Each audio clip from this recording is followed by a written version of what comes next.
Muli namang nanguna ang Copenhagen sa Denmark bilang pinaka-livable city sa mundo para sa taong 2026.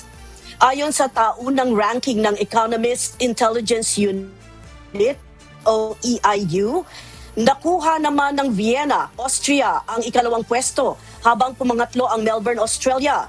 Kabilang din sa top 10 ang Sydney, Zurich, Geneva, Osaka, Adelaide, Vancouver at Tokyo. Gaya ng EIU, ang 173 lungsod batay sa kanilang stability, kalidad ng edukasyon, serbisyong pangkalusugan, infrastruktura at kultura. Nakakuha naman ng perfect score ang Copenhagen sa stability, infrastructure at education. Samantala, bumaba ang ranking ng ilang lungsod sa Gulf region dahil sa paghina ng kanilang stability score matapos ang sigalot sa Middle East.